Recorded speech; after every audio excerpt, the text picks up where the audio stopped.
Hey guys, Joseph Sarkori here from Creative Piano Academy, and this video is all about the blues. Now, I haven't looked at the blues in a while, so I thought, why not? It's about time I put a video out there because, we can have so much fun, we can learn those core skills, and, it can sound really impressive at the same time. And who doesn't like a bit of blues? Now, this particular skill I want to show you is going to train two core skills which are going to be fundamental for you as you move forward in your blues playing journey. So I'll play it for you first, and then we'll talk a little bit about what you're going to get out of it. So it sounds like this.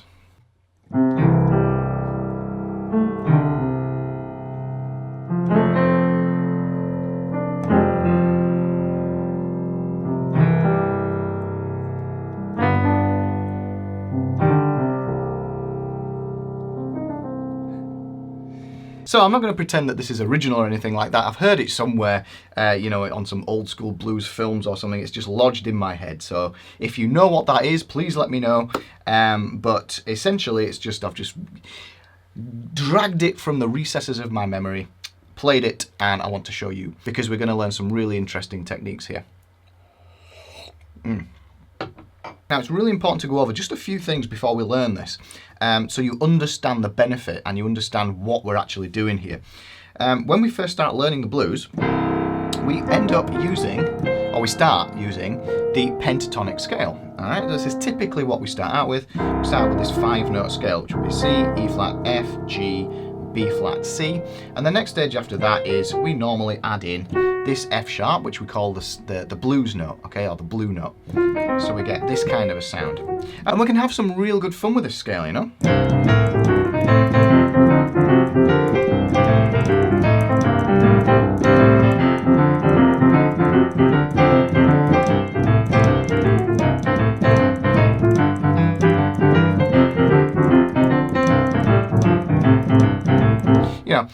all I'm doing there is just running up and down the scale. But the key thing is, it's a nice entry in because it works over every single chord in the left. Soon as we start venturing into what we might think of as more sophisticated blues, that kind of blues sound where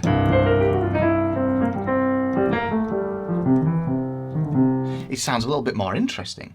Now it gets a bit more complicated, okay, because we have to change the notes that we're allowed to use on every single chord change. Now, I'm not going to go deep into the theory in this video because I just want to crack on with this piece for you. But let me know in the comments below if you want me to do a series of videos on the blues, because I think there's a lot to explore here. So the main thing I want you to be aware of when you're playing this piece, this pattern, is we are bridging the gap between normal sounding blues to more sophisticated sounding blues, okay? And that means we're going to be, at the core of it, is this beautiful synergy. Beautiful is the wrong word, really. It's the blues. It's not beautiful. It's ugly. But we want to have this nice synergy between the major and the minor, and that's what elevates the blues beyond just simple and standard stuff. So this is a nice little pattern we're going to learn, and once you've learnt it, we'll shift it around the different chord positions to create that really nice piece of music. So, in the right hand, we'll learn this first, because once you've got it, you've got it.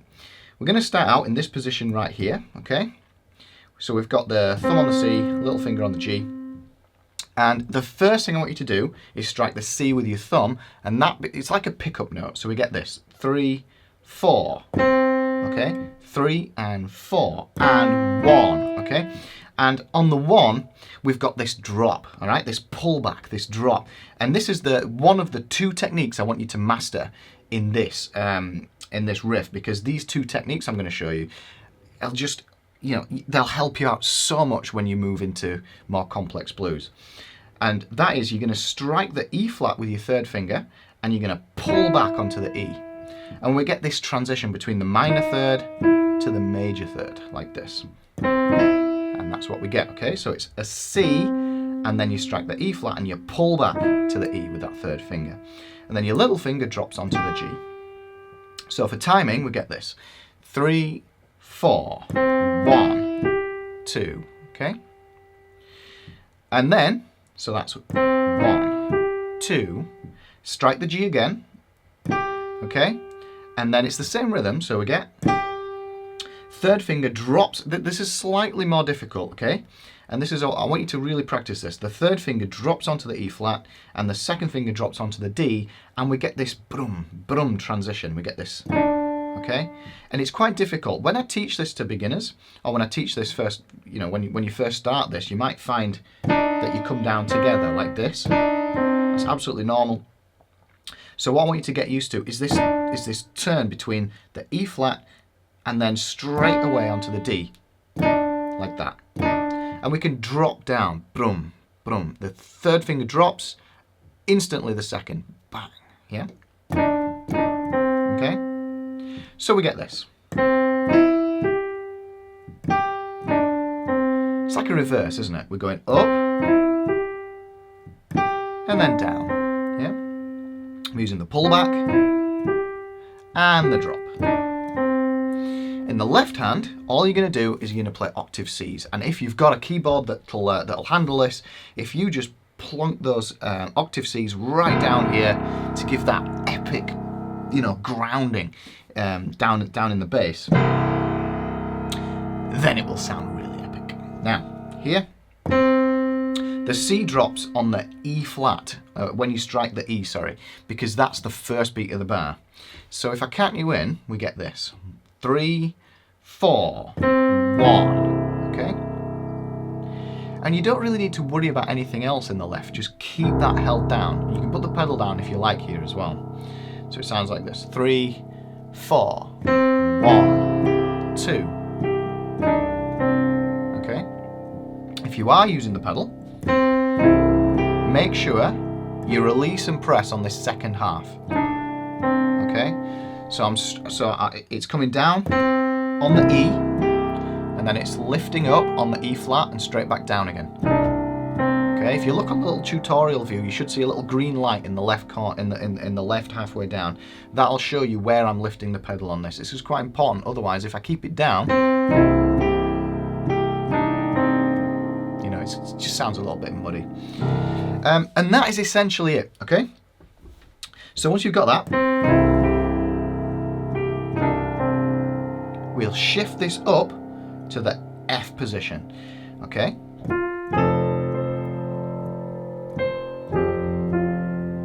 And it's exactly the same, it's just in this F position here. So we go F, and then this pullback technique comes on the A flat to the A this time. So it's the minor third to the major third. Yeah. And then we go back to the C. But we don't finish that off, okay? We go straight to the G. So we do half of this. So we just go up on the C this time. Up on the G, so we move to the G position, exactly the same. G, and then we pull back onto the B. Okay? And then we've got a nice little ending, which I'll show you. But we'll just go up to there again so you can hear all that in context. So from the beginning, and please bear in mind, once you've got this first pattern, all I'm doing is I'm just shifting it between the three positions like this, okay? So from the beginning, up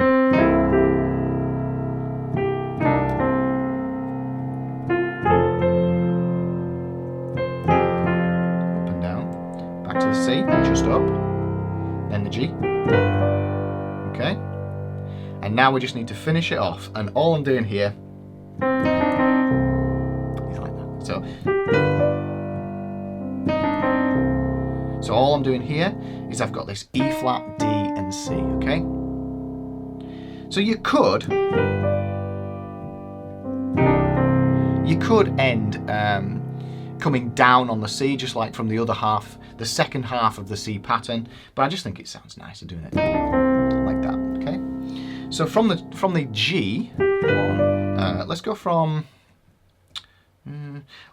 the beginning. When in doubt, just go from the beginning. Sounds like this. 1,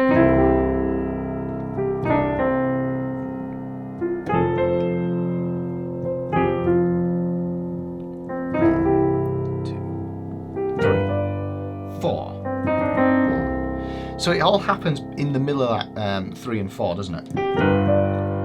4 and it happens between the 4 and the 1 of the next bar. 4, 1, yeah. 3, 4, 1, 3, 4, 1. Okay, a little bit of hand coordination there. So, so as well as practicing this pullback and the drop, okay, which are two very, very important techniques that you're going to use countless times when it comes to playing the blues. I want you to use your ears and try and hear this transition between the major and the minor, okay? It shouldn't work, you know, but it just does. Some bright spark back when the blues was starting out just discovered that there's this synergy between the major and the minor, and technically it shouldn't work, but it just does, doesn't it?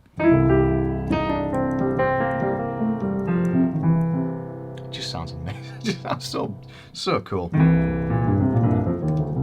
So once you've got that, how do we make this a little bit more interesting? Well, don't forget you've got these regular positions. So the first thing you can do is move this between different positions of the F, you know, the different chord positions. So I could start out here.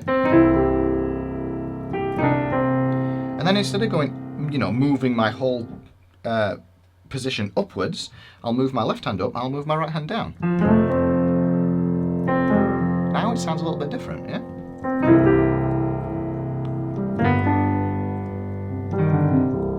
So I'll just pick a certain octave that I'm going to play in my right. You know, I could play down here. Move up. Then I might move up to the C. Down again. Up again. Okay? So you can play around for a little bit, just choosing whichever octave you want to play that in. And I did hint at it then, but the other thing I wanted to point out is instead of staying on this G twice, G and then down again, try the A instead, okay? And you get a little bit of an extra push with that melody there. It just sounds better, doesn't it?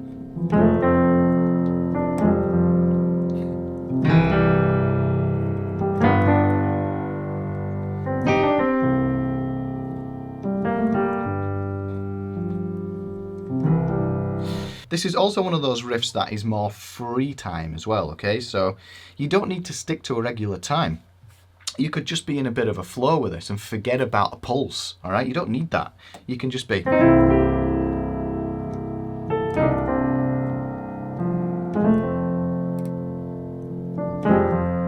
It's all free, yeah?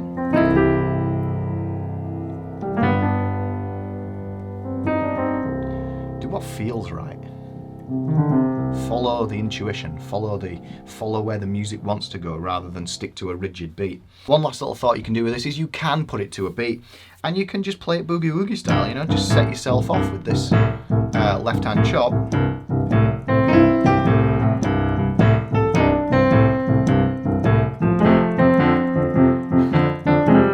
That sounds quite good, yeah?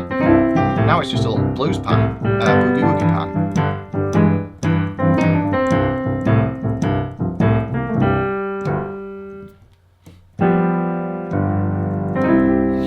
So you can have some real fun with that, just changing those positions, yeah?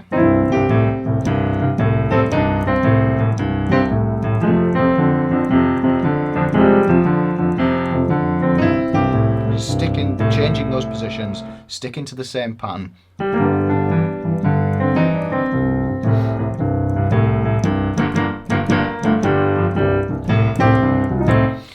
So there we are, fun little pattern for you guys, really good for you for a number of reasons that we've discussed.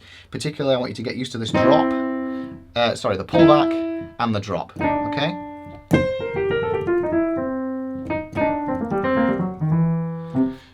And it'll really serve you well when you move forward with your blues. And it's also a nice little entry into hearing that difference between using the major and the minor in a nice bluesy way. Hope you like that, guys. Let me know down in the comments below if you would like me to do more blues videos. I have a lot more to say on it, and there's all the theory we could go into and all that kind of jazz.